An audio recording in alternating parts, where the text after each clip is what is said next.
Chapter 9. Vorsi's little Nissan is a fast, bug-like thing. It careers through the wild dark of the highway, swinging between the beams of the massive freightliners roaring on either side. Vorsi has no fear of the mighty machines. He zips between them like a mosquito on the hunt. Waar toe gaan jy? Where are you going? Grootstad, uncle. Oh, you're on a long journey, eh? He works the clutch and the accelerator, zooming past a Volvo Globetrotter on the right, then slipping back into the left as a Questar comes screaming from the dark ahead of him, bristling lights. I'm shooting to the Namib, up past the border, but I can drop you by Gehenna. There's a nice big one-stop there. You can probably snag you a lift on up to the escarpment. What is the Namib, uncle? You don't know the Namib? That's the long desert, my friend. It's the quietest place you've ever been. My wife and my mother are up there, on my little farm. I'm taking them some groceries. Their bums are down low as they speed, not even a ruler's length above the freezing tar beneath them. Once again they swoop, leaving a high-no six-wheeler in their dust. The desert is just dunes, a sea of sand. I've walked there. I've been up Dune 7. Do you know Dune 7? It's a mountain of soft sand. Walking up there, it's hard on the legs, but when you're at the top, it's magic, man. You can see the whole desert, all the way to the ocean. A sea of sand, all the way to the sea. You go there at sunset, and then you see some stars, my friend, and then you see all the stars. Vorsi laughs at his joke, reaching into his dash and flipping open a pack of Chesterfield Red and lighting his smoke with a tiny purple Bic lighter that he spirts from his breast pocket. He cracks his window with a small knock of the lever, and the freezing wind whistles inside, snatching the smoke and the warmth away. I saw an accident on the road, says Little Mikey, holding his backpack tight to him. Yes? Vorsi waits, but the boy does not offer more. Yeah, this road is a killing zone, man. It's the old cars. He drags on his smoke, observing the thick dark. People are poor. They can't maintain their vehicle properly, and then driving out here with the big trucks. Something snaps when you're going over 90, and then the vehicle is overloaded. He shakes his head. That's tickets, man. I've been driving trucks all my life. I've seen many accidents out here on the road. What kind of trucks do you drive? Vorsi laughs, touching his cigarette to his lip, his forefinger curled over it, circling the smoke completely. What kind of trucks do I not drive?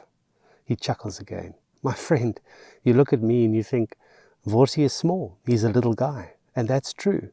But I drive only the biggest vehicles. I drive the Hino 700, even the Mercedes 245. I've driven a Western Star 50-ton, somewhere from Silvertown all the way to the pyramids. You know that vehicle? It's huge, man. That's an abnormal load. I've done the whole continent top to bottom. I've seen everything there is to see on this whole place. What are the pyramids, uncle? Vorsi turns to the kid, a look of astonishment painted across his face. What? Where you been to school? What rock you been living under? I was living in Freiburg. Vorsi sputters, his cigarette falling from his lip in a burst of sparks. They land in his lap so that he has to reach down to brush them away. Yeah, you're right. That's how much you learn in Freiburg. Bugger all! He retrieves the smoke, wriggling his body around the spilt coal, and then puts it back between his lips. Sorry, my friend. Vorsi puts out a hand, giving Little Mikey's leg a squeeze. I'm not making fun of you. He glances at the boy who is now hunched over his pack, holding it tight. But hey, he adds, it's a good town. There's good people from Freiburg. Vorsi drives. The dark revolves.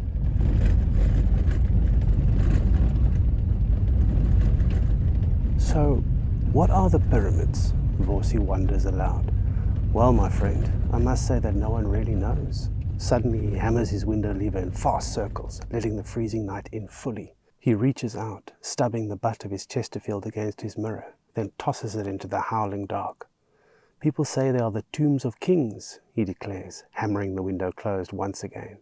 Sealed, the cab begins to warm. You know what a tomb is? No, uncle. It's a grave. You know what a grave is? Yes, uncle. Okay, right. People say the pyramids are the graves of kings. Kings that lived thousands of years past. But other people say other things, much more interesting things, because there is questions, my friend. Questions like, and here he holds up a pointing finger, how did they build them? Nobody knows, because, and this is a fact, with all the technology we now have, we could not build those pyramids today. Why not? Vorsi taps his nose, a knowing smile on his lips. Technology, my friend. We don't have the technology. Ask yourself, if we could not build those pyramids even today, then who built them? Because I promise you, they are bloody big, and they are there. He leans forward, gazing up through the windscreen to the Milky Way swirling above. You catching my drift? He rumbles, his eyes on the distant stars. Those pyramids could have been built by anyone. I mean, anyone. Like who? Vorsi raises his eyebrows, and then he points one finger up to the cosmos. Who knows what is out there? Who is out there? Anyone, my friend. Anything. Vorsi looks over at the boy, a twinkle of adventure in his eye. Who built those structures? Where are the people the kings ruled over? They are gone, my friend, swallowed up by time. Vorsi thinks a moment and then digs his phone out of his shorts pocket. With one eye on the road and one eye on the phone, he flips through it. They are bigger than anything I ever seen, including the buildings of Grootstad. Yeah. He nods at his phone and then he passes it over. Have a look at that. Little Mikey takes the phone in his hand. It takes his eyes a moment to adjust to the bright light. Slowly, the picture materializes. A smiling Vorsi is looking back at him, standing beside a truly massive truck, the top of the wheel just below the height of his head. But behind Vorsi is where the focus of the picture lies. There is a tower of sand-colored rock, rocks upon rocks, all cut square from the earth, rising in a triangle that loops. And there are more of them, mountains, 3 of them, blocking out the sky. Now tell me human beings build that, my friend. I don't know. I just don't know. He shakes his head, smiling his twinkling smile. It's a mystery as big as the sky.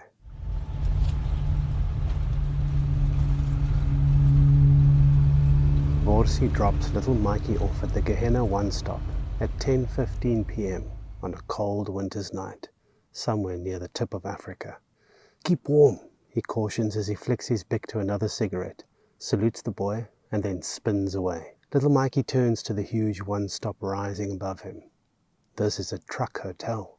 Here the massive 18, 20, and even 28-wheelers converge in the dark hours, like hibernating bears, their drivers seeking safety from robbers and sleep. Here they nestle under a huge awning constructed from tempered steel, built piece by transported piece, flashed with neon electricity, covering them all from the freeze of starry space above. There is no snow in Gehenna.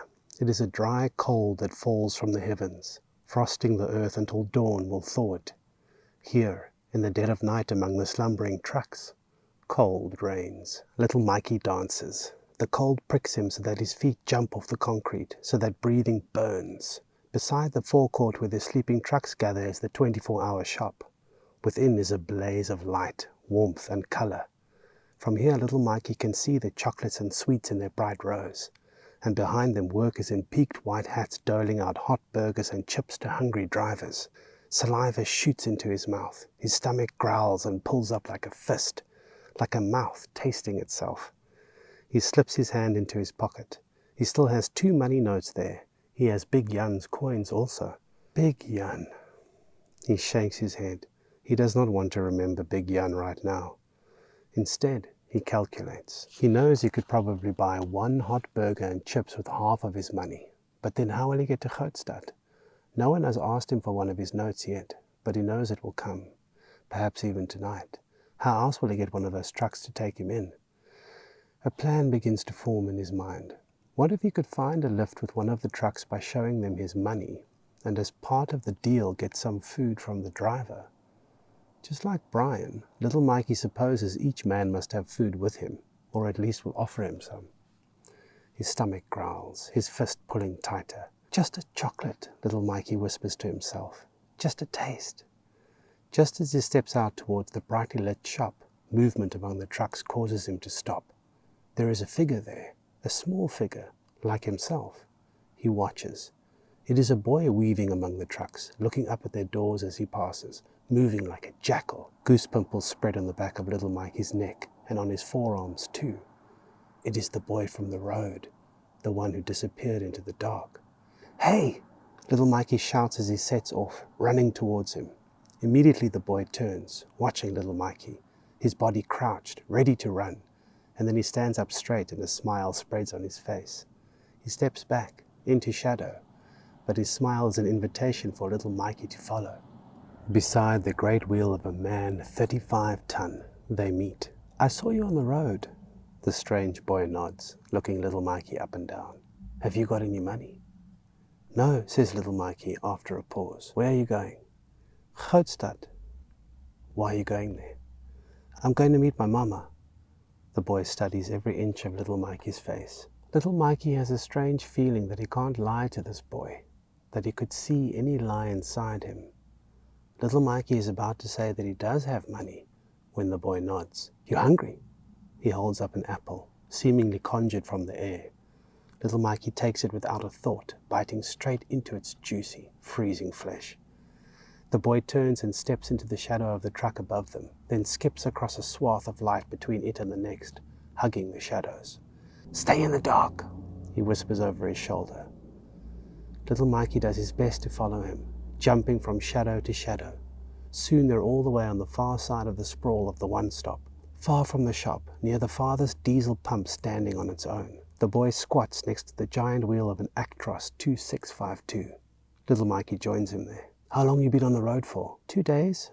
The boy nods. "So what you want to do?" "I want to go to Grootstad, to your mommy, hey?" "Yes, she's working there." Little Mikey finishes his apple, chewing it straight down to the core. "Well, we're going to need cash. Those trucks will be leaving from 3. The boy points to the monster above them. "How much will we need?" asks little Mikey. "Depends. Not less than 50. But this one's not going to Grootstad." The boy points to the number plate. KZN, it reads. Little Mikey thinks. 50 would be all his money. He looks to the truck parked opposite. "That one might take you," says the boy, pointing to a huge daewoo. "Can you tap?" Little Mikey blinks. "Yes." The boy smiles. He knows little Mikey doesn't know what he means. "Then let's tap," he says. "We've got 4 hours. Then we can see if you can get a lift out of here. Maybe we can find us a GD plate and send you straight to Grootstad." The boy is up quickly and streaking across the lighted open ground between them and the fence surrounding the one-stop, towards the sleeping town of Gehenna beyond. Little Mikey follows. "Wait," little Mikey calls. "I can't run so fast." The boy turns and watches little Mikey's limping run. He waits, and when Mikey is level, he sets off again at a slower pace. The two of them make their way through open land covered in dry, tufted bushes. Little Mikey is fascinated by this boy. He is drinking the image of him as the boy moves through the dark, moving like an animal, wasting nothing. He is barefoot, his clothing in rags, and yet he seems the king of this place. "What's your name?" little Mikey puffs, struggling to keep pace. "Angelo." Ahead of them is a tarred street. Above it, orange streetlights loom every 10 meters. Their glow falls on the ground in pools. "Stay in the dark. If we get seen, we'll get taken out and dropped on the highway. We don't want that. Too cold." Angelo skirts the glow of the lights. Like magic, he stays in the gloom, skipping across the road and into the garden of a little home perched on the other side. He slips between 2 sickle bushes. Little Mikey follows. "Angelo?" "Shh!" His hand grabs little Mikey's and pulls him down low to the ground. "The dogs! Be quiet!" Little Mikey looks about him in the cut-up darkness before the front door of the little house. Angelo's hand passes his face, a pointing finger. Little Mikey's eyes follow it to a chain-link fence beside the house and into the backyard. "They're sleeping there." Angelo's whisper is so quiet Mikey isn't even sure he heard it. But he knows. Suddenly those dogs are real, and they must not be wakened. Angelo moves off to the right, slow and very quiet among the leaves. "Here's it." The crouching boy is busy with something on the ground. Little Mikey edges nearer. It's a plastic box, its lid flipped up, and inside, by the distant glow of the streetlight, little Mikey can just make out a tap. Angelo reaches in and twists it clockwise. There is a sound of rising pressure, water running in pipes beneath the ground, and then it is choked off. Now the silence is even deeper. Angelo reaches into his pocket. A spanner, little Mikey thinks, seeing an item appear in Angelo's hand. Angelo clicks the spanner onto the tap, turning it, and suddenly the tap clips off. He puts it into his pocket. Come on. Angelo moves off through the frosty air, making no sound, keeping to the shadows. Mikey follows, gritting his teeth as he tries not to drag his foot and make a noise. He joins Angelo beside the doorway of the yellow-painted home. Help me. Angelo takes his same spanner and fiddles with it, twisting to make the gauge wider. Beside the wall is another tap. Angelo places the spanner around it and takes little Mikey's hand, placing it on the handle to pull while he pushes. Shh. One final warning, and then the boy grits his teeth and begins to push. Little Mikey starts to pull with all his might too. The spanner does not budge, but Angelo keeps the pressure up, and so little Mikey does not give up either. And suddenly, clunk, the spanner shifts. Angelo pauses, taking a breath, and then pushes again. Little Mikey heaves with all his might. Clank. The spanner turns a full 5 degrees. Angelo smiles. He pats little Mikey's shoulder, letting him know to let go, and then twists the rest on his own. Soon the tap twists off and he places it in his pocket. Angelo gestures to him and heads into the open yard again, angling for the road. Little Mikey takes a breath to follow and catches his sore foot on the lip of the drain beneath the tap. Scrape. He falls, his bum to the gravel and his backpack to the ground. Bark, bark, bark! The sound rings out in the frozen night. Bark, bark, bark! Angelo motions furiously, pumping his hand, his face furious. Come on! All across the neighborhood, dogs explode into sound. Bark, bark, bark, bark! Little Mikey scrabbles up, pumping his feet against the gravelled ground, scrabbling forwards and then across the open yard, back into the shadow, and the two of them streak into the bush on the other side, away from the street.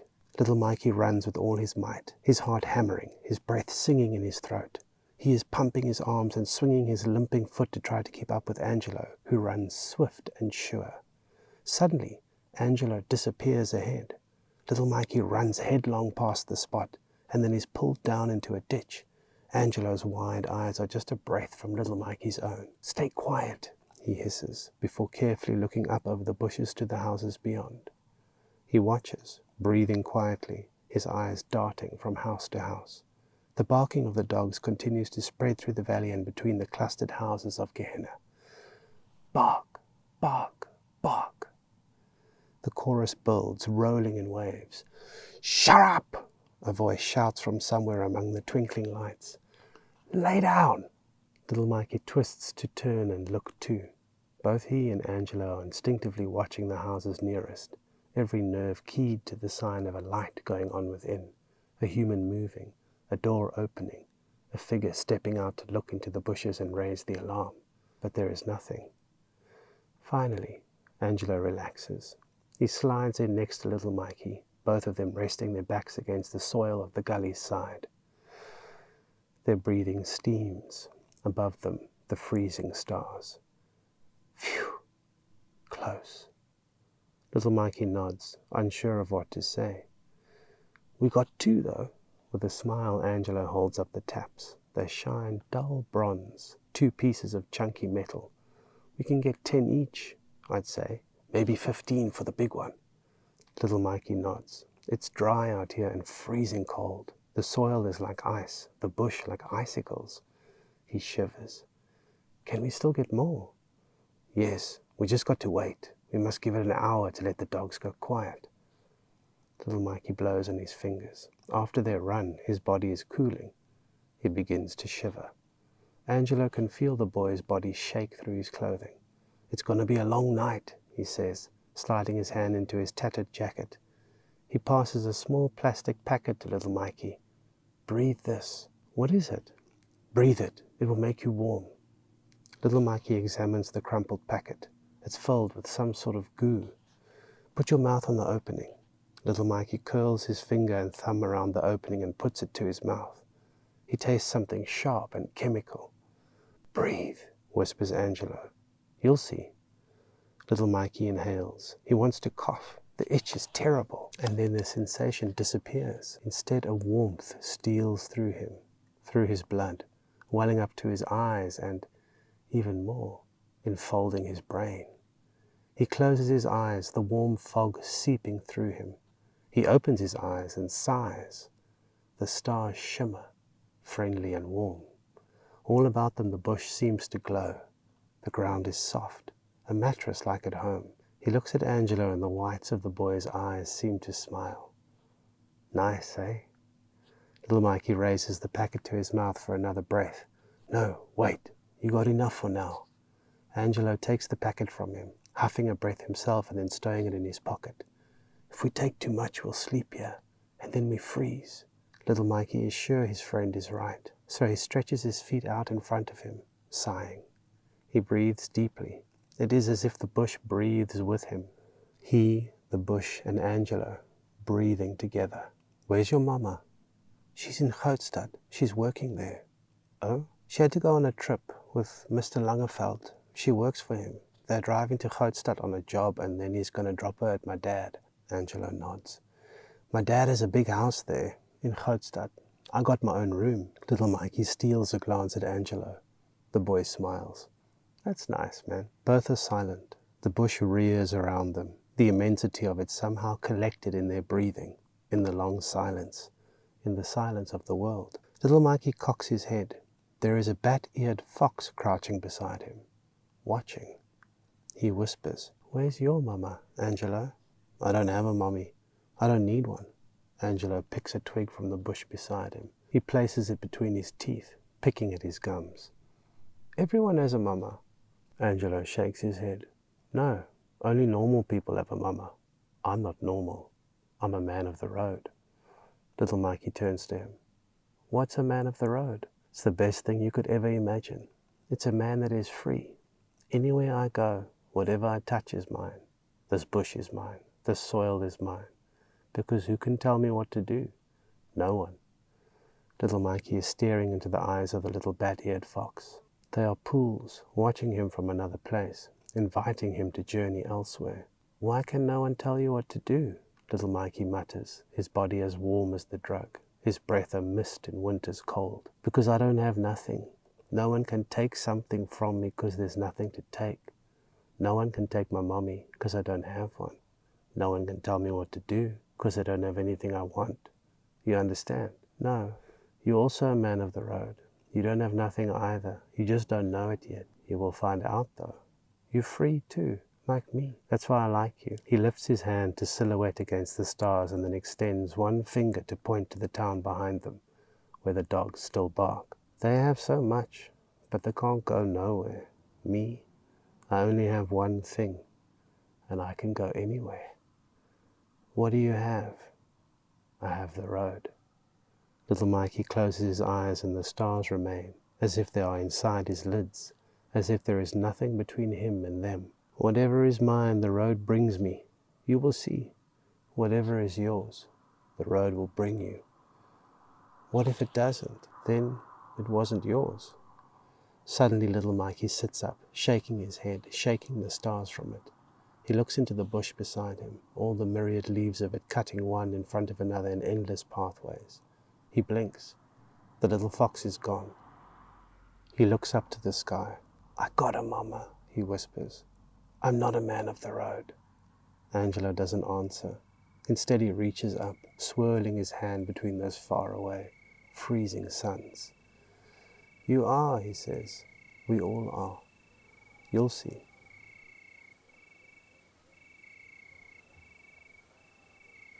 Deepest night has settled on the little town of Gehenna beside the bright orange one-stop, nestled beside the escarpment that rises out there, a monolith in the dark.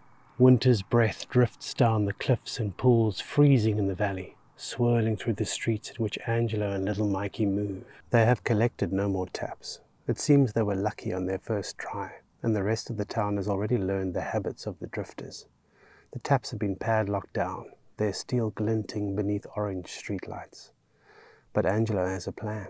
As a man of the road, he always does. He is peering through an uncurtained window, his hands cupped about his face to cut the light. He's sleeping tight, he whispers. All you must do is hold the window open so I don't make a noise. Little Mikey peers through the window too. The boys are hidden behind a young pom-pom tree, away from the dogs, and looking into the bedroom of a home. The curtains have been left open to the stars, and inside is a figure curled in heavy blankets. What if he wakes up? Little Mikey twists his fingers between each other, worried. If he wakes up, we run to the bush. We can stay there for 2 days. Then we get back on the road. We don't have food for 2 days. We got 2 taps we can sell and we got our juice. Angelo pats the pocket where his packet is stored, which the boys have been breathing throughout the cold night. We can survive. Little Mikey is unsure. Angelo's face is suddenly strange to him. What if he carries something sharp in his pockets? What if he wants to hurt the person sleeping inside? What if somebody gets hurt? Angelo knows what little Mikey is thinking because he was young in the ways of the road once, too. We're not going to hurt anyone, he whispers. We just want some food. The road has given us this house. Look, the window is open. Both boys look to the latch of the window standing straight up. Both know that all it will take is a little pull and the window will swing clear and their bodies will slide easily inside. Okay, listen. We make a way so that he will not wake up. We make it safe. Angelo reaches into his tattered jacket. Little Mikey's eyes widen to see a shard of glass held between his fingers. What are you going to do? It's a piece of a CD. It's plastic. Angelo reveals a lighter in his other hand. The smoke will put him to sleep. Little Mikey takes the shard from his friend. It is, as he says, a piece of a CD. This will get us everything we need. Little Mikey turns the shard over in his fingers. They are numb. Okay, he mutters, the words seeming to plop from his cold mouth. Angelo reaches up to crack the unlatched window. He grabs hold of the frame and pulls himself up onto the sill, making no sound. Keep watch, he whispers, even quieter than the breeze, and then he passes both his hands into the warm room beyond. He rasps his lighter, the sound like a knife on stone, and then he touches the shard to the flame. There is a moment of nothing, and then there's a hissing and white smoke appears. Angelo turns his face away while stretching his arm further into the room, making sure not to inhale it. The bundle on the bed does not stir. Smoke is churning from the little shard, filling the room with a faint mist. Angelo holds it while the flame travels up and up, close to his finger, and then he drops it. Both watch it flame bright as it falls and then sputters on the carpet. It's going to catch! Little Mikey pulls at Angelo's jacket. The boy whirls, fixing him with a ferocious stare and a finger to his lips. His look is one of command. He closes the window, sealing the faint mist inside, and steps off the windowsill. Both boys stare at the still burning shard. The flame rears up a moment, a candle in that lonely room, a black patch appearing on the cream-colored carpet around it, and then it dies. A final puff of smoke twists up and away. The moments drip by, and then the minutes. The bundle in the bed rolls over. Both boys tense, their shoulders climbing up to their ears, and then they freeze. The street's gentle light falls upon the pillow and they see the face of the sleeper. The eyes are soft, and the mouth is relaxed. It is not a man, as they assumed. It is a young woman. Her hair frames her face. One hand has come out of the blankets to her cheek, gently cupping it in sleep, resting with all the grace of the world. Her eyes open. The boys hiss a double breath, 2 silhouettes against the window pane. Her eyes wash over them. Her lips tug into a smile, and then her lids close once again. She snuggles upon her palm. Air leaks from the boys. They are transfixed. They wait like statues. Finally, without a word, Angelo climbs up to her window and opens it, and leaves it wide open so that the fresh cold of winter leaks into her warm place, cleaning out the fumes. Along with that cold draft, he slips inside. Making no sound, he drops to her carpet and pads about her room, as little Mikey watches in terror through the glass. Little Mikey does not want to look, but he dare not look away. And so he watches through his splayed fingers as the boy Angelo stalks through the room of the sleeping woman, placing her treasures gently in his pockets. Softly, silently, he goes to her and sits beside her, and places his head upon her sleeping body as if he is sleeping too, putting his arms around her, making no sound. Little Mikey watches. Angelo lies like that for a time, and then he looks up. He has seen something. Little Mikey longs to see. He strains his eyes in the gloom. Angelo has risen so that he is looking down on her. His hand is at her neck. Little Mikey wants to dash the window pane, to shout and warn her, but he is frozen as Angelo moves her blanket aside, revealing her throat. Little Mikey presses his face against the glass. He can see it, something shimmering there, something gold. Angelo's fingers fold around the fine gold necklace and softly pull it away.